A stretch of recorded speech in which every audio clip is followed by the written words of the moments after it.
In elementary school, the four main subjects that are taught are language arts, math, science, and social studies.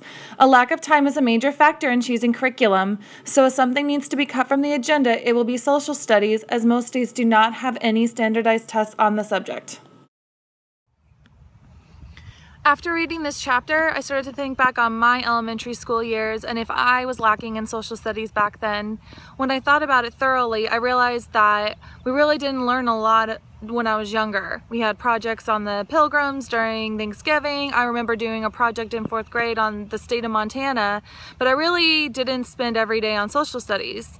So I decided to ask some coworkers and friends and see how their elementary years compared to mine, and they were actually very similar. When I was in elementary school, I don't remember a whole lot of studying when it comes to social studies or anything going on there in particular.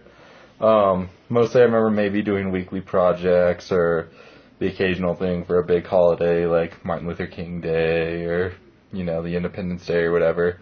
But no, other than, Columbus sailed the blue in, 1652 or whatever it was, I don't remember a whole lot of social studies. Growing up in Connecticut, I think we had a pretty balanced focus on all the core areas of education. Our teachers always made time to make things like social studies interesting and part of our curriculum along with the arts. These two videos are only a small source of people I surveyed. Only about 2 people I talked to remember learning social studies extensively in elementary school. The fact that multiple people I asked said they barely remember learning any social studies topics that young is troubling. Students need to study social studies in order to develop critical thinking, and if they barely touch upon it during these impressionable years, many may not really develop it to their full potential. In attempts to recognize these issues, Chapter 10 asks 4 main questions. How much instructional time is given to social studies during a typical elementary school day? How is social studies regarded, prioritized, and supported in comparison to other main subjects? How is social studies taught? And how was social studies in elementary school regarded half a century ago? Well, half a century ago, we were competing with the Soviet Union in a space race, and because of this, there was an emphasis on science and mathematics in school. The creation of No Child Left Behind in 2001 has only served to continue this practice. Regarding instructional time, it is recommended that an hour a day is dedicated to social studies. However, most states do not do this. Usually, it is taught from 1 to 3 hours a week. Because it is not usually taught daily, social studies is thought of as an elective rather than a necessary subject. Lawmakers promote this belief onto teachers, who then promote it onto their students. Since social studies is not usually taught in elementary school, teachers do not have examples of best practices that they could be using and thus stick with a textbook-based lesson. In the article, What Elementary Students and Teachers Say About Social Studies, the writers investigated this question and surveyed teachers and students at a school in Georgia. When asking elementary school students how they felt about social studies, many said they found it boring and useless. They said that it was just reading a textbook and that it did not apply to real life. In fact, 95% of the students surveyed said they did not think their social studies lessons were relevant to their personal lives. The writers determined that students found topics such as science more appealing because they involved hands-on activities and they felt they could relate it to their everyday lives more.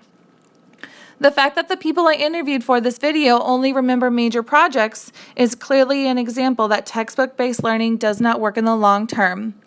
When interviewing teachers, the writers discovered that teachers generally had trouble creating exciting social studies lesson plans for their students and thus had to rely on their textbooks to teach it.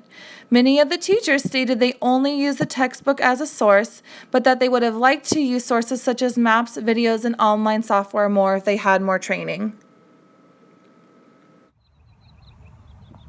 After reading this chapter, I wanted to find out if a lack of social studies is affecting people when they are trying to get jobs later on in life. I would think that someone who's really good at math or science or reading would be most qualified for a job these days and would be most hireable. So I did some research and looked up a few articles, and I actually found that that's incorrect. From my research, it does negatively impact recent generations whose classroom curriculum focused on standardized testing as they do not exhibit the job skills employers want. Many employers feel that younger people are lacking in problem-solving skills and critical thinking.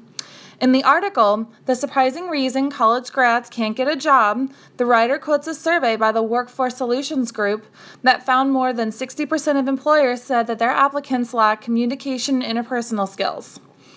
Employers are stating today's applicants lack the critical thinking usually learned in liberal arts classes needed to suitably complete job roles, as well as teamworking skills.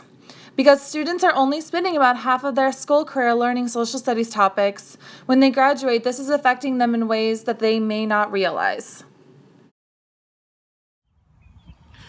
So, in conclusion, math and science are really important and it is very necessary that students learn it, especially at a young age, but that doesn't take away from the fact that social studies needs to be included and needs to be understood that it's important, and lawmakers and teachers need to find ways to teach it during elementary years as well as middle and high school years.